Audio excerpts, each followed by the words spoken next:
off here. Okay, howdy folks, welcome back to Gifford's Rope Walk. We are doing game demos today. This one is called Nine Men's Morris, and we have these game boards that are not colored, they're just dark burnt, but I found a gel pen and had some fun trying this out. Nine Men's Morris is one of the most popular medieval games, and we have shields for our tokens, but you can use coins, you can use stones, lots of different myriads of tokens that you can use. And the concept of Nine Men's Morris is tic-tac-toe, if you will, or the way it's called in Nine Men's Morris is mills. If you have three in a row, it's called a mill. This is a mill, and it has to be along the path. There are some new modern versions that give you a path diagonal, but this is the older, more traditional style where they do not do diagonal. You can go vertical or horizontal, but it has to be along the path. If you get three in a row, it's called a mill. Now, there are two phases to the game. The first phase is we're placing our pieces on the intersections. And we take turns doing that. And if we create a mill, we get to capture a piece of the enemy off of the board. Not off of there to put on pieces, but the ones that they've already placed on the board. So we're trying to create mills and stop our opponent from creating mills at the same time. Phase two is we get to move our pieces to try to create a mill. And so when you're doing phase one, you need to be aware of phase two. So when you do your placement, sometimes they are set for moving into a mill. So we'll demonstrate that. Again, I always like to start with a fit of fate. So I get to go first. So again, you're trying to create mills and stop your opponent from creating mills at the same time. So if you know some tic-tac-toe, there's tic-tac-toe strategies of trying to get three in a row, different directions. And so you have to pay attention to that. So see, if I would have gone here, I could have tried to get three, and he's blocked that direction. So we'll go a different direction.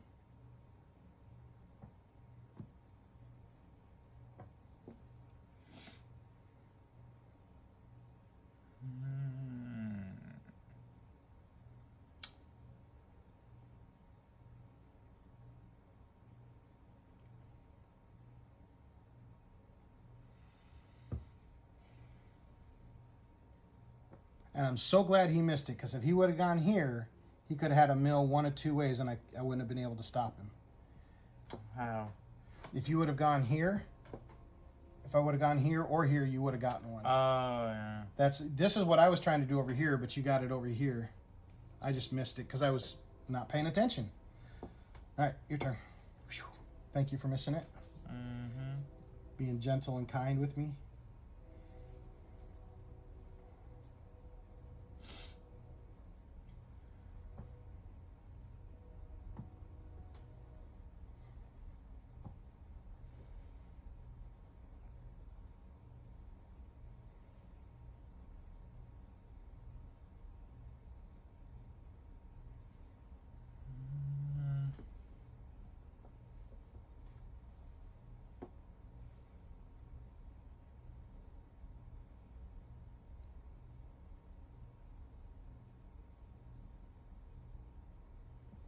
I did it again. He saw it this time, though. I totally missed your double tic-tac-toe. So I'm going to have to go here. So now I just made a mill here, so now I get to take one of his off. Right. And there's only one rule based on the mills is if you're going to take a piece, if it's in a mill, it's protected unless that's the only place left to take one from. Right. All right. So yeah, you capture him. Now, if I don't put a piece there, he's going to create another one, so I got to block that. And I'll go...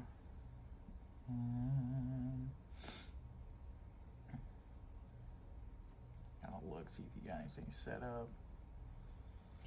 You blocked me pretty good.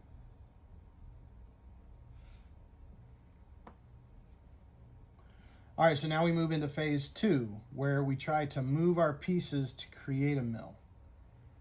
And I'm gonna try to go this way a little bit. So he just broke his mill, and now if he creates it on his next turn, which I can't stop him, he gets to take another piece. So now he gets to take any piece that's not in a mill.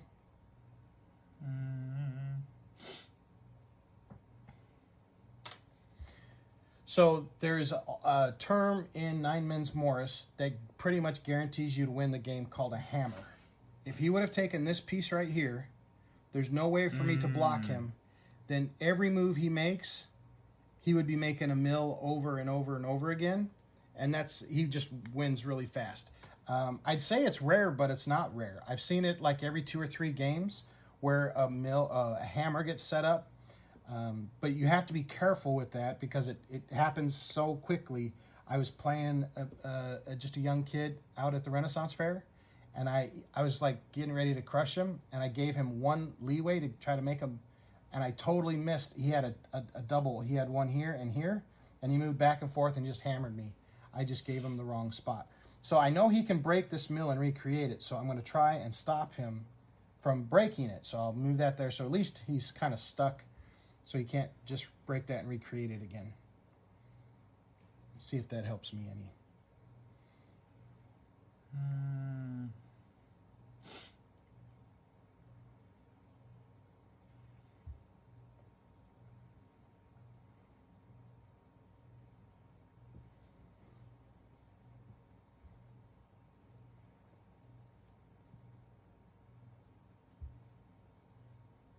What's he doing? Oh, I think he's going to try it here.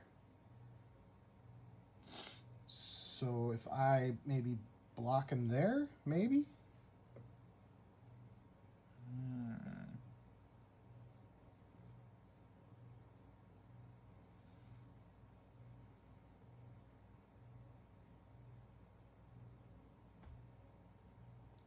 Oh, man. Oh, no. Okay. He broke his mill. I created a mill. Made a mill. I didn't see that. Oh, I was hoping you would miss it. Okay, so I'm going to stop him from creating his mill again. All right, so now it's his turn again. So I'll set up to block this, which you still have it on the other side too. Right.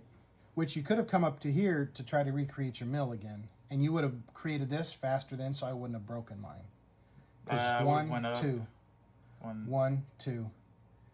You would have gotten yours a little. Yes. So you have to pay attention with the breaking and recreating the mill that it does take 2 turns, because there's a time to wait to do it, and then there's time to do it with least advantage. So I'll break my mill here.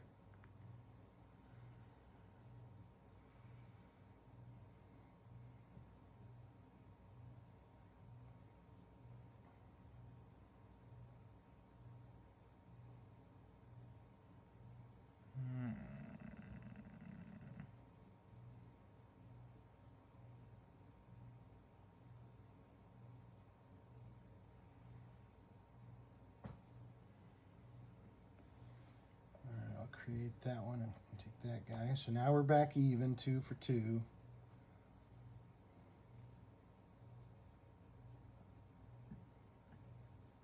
So right now, if you move this one here, that's one move, right? If I break my mill, then you can create your mill before I break it. So you have 2 moves, and I would have 2 to try to recreate it. So I'm gonna leave that as a mill because they're protected. Because I know he's going to create one, and I want to keep those guys protected. I'll take that. You can't take it. Oh yeah, it's in a protected mill. So then, but you can take any of the other 4. This one. So he may not have seen this, but I had a hammer. If I would have gone back here, I could created a mill back and forth, and he stopped it from taking that piece there. So now I can break my mill, and I can recreate it faster than he can break and recreate his. So it's kind of a one-off for right now. We're even. Until you take that piece and you get your hammer and then you crush me. I guess I probably should have just taken that the last. You should have. So now no, move 'cause one of you- these two you still, pieces. You still would have had your hammer, so you would have been able to take. Right. Yeah, this very last I would have one. been able to make another one, but Yeah. I don't know if it would have Before that, that should have been your first grab. But that's, yeah, you don't always see those hammers.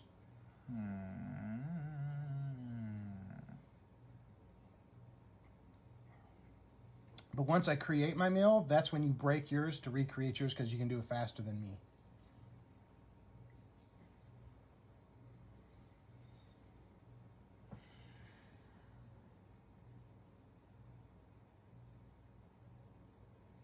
Okay, so then I'll create my mill and I'll take this piece here. Right, then you break your mill. And I don't want to break mine because he's going to create one, so I'm going to move my pieces. And let's see if I can maybe get another one around this way. Take the mill, but see, I broke that. That's okay. So that kind of sucks. But I can't get anything in there. So if you take, right, you should have moved one of these two pieces. But that's okay, you're still on. I didn't know where you were going to grab when you made your mill. Yeah, so I'm going to try to create one this way. Go ahead. Just checking. Yep. So now he's got a hammer. So now you get to take either one of these two pieces. I feel like that's probably. Okay, and then there, boom. Now that he's got the hammer, he's won. There's nothing I can do. I have to move one of those three pieces. Boom. And now the game is over. When there's only two pieces left, I can no longer create a mill, and so his team has won. So it's really important to know the phase 2. So when you're putting your pieces down on phase 1, because the movement structure is super, super important. And it is just like two-phase tic-tac-toe. And we have 4 different types of shields. We've got some circular shields. We have some triangle shields. You can probably hold them up. So We I have can some see. triangle shields with swords. It's those ones. And we have some really awesome hand-drawn Viking wooden shields. Those ones. I think I got my hand. Let's see if it's focusing. Did you? These two, These two. and then these two, So there's those two. and then those two. And which one? These two. These two. Yeah. Oh. And these are the hand-drawn ones. Yeah. Oh, sorry, these ones too. Oh yeah, those two. Oh, I think I should. these ones and these ones. I did these two on the computer, but the other 3 are all hand drawn by a professional artiste. That's Nine Man's Morris. Again, it is one of the most popular medieval games. Most folks, most Renaissance fairs, I've ran into schools and colleges that their professors have made them do like a computer program for Nine Men's Morris because they like the medieval games. So this is a really fun one to learn, quick and easy, and this one takes a lot more strategy than some of the other games because there's no dice involved. It's strictly your mind against your opponents. So hope you had fun with this one. Benjamin, what did you think? I like this one. It's definitely harder, I think, than the other ones. Like, it's harder than Daldos and what's the other one? Fitchel? Yeah. Yeah, I think Fitchel and Daldos are easier than this, just with being the 2 steps, I think. Yeah. But I like it. I think it's fun. Lots of strategy. Yeah, Fitchel can be fun. That one's frustrating though. Yeah, it's But frustrating. But it's a fun one. And we'll get into those ones a little bit later. But this is the intro for Nine Man's Morris. These games are on our website. They are $40. You get to pick your shield. You get 9 pieces. You get your game board. And the instructions are on the website as well. So if you want to look them up, they're there for free. You can just pull those off the website. Phase 1 was marking. And I always put the hand behind the back. Let people decide who goes first. Watch your opponent carefully because you're trying to create and prevent mills at the same time. And then once a mill is created, you get to remove an opponent on the board unless that they are in a mill. Then they're protected unless you have no other choices. And once that's done, you move to phase 2, and then you get to slide your men along the path to the intersection, and it's only 1 per turn. There are some new modern cheat rules. I call them cheat rules because I don't like them. At the very end, if you only ever have 3 pieces left, one of the rules is you can move your piece anywhere you want. I think if you're going to die with honor. Play the official rules and just go out in glory, and shout your shouts of fighting and Valhalla and and no diagonals. they've made these rules more modern to make things easier, but I like the more original styles and the original rules. Play down to where you only have 2 men, and then you can no longer create a mill. As you saw, Benjamin hammered me there. So, all right, we hope you guys enjoyed it. Feel free to leave any comments or questions. Again, these are for sale on our website at giffordropewalk.com. $40, you get to pick your shield, and we'll ship those to you. We've had a lot of requests for birthdays and holidays. They are coming up. So if you find this enjoyable, entertaining, give us a shout. All right. Thanks, folks. We'll talk to you later.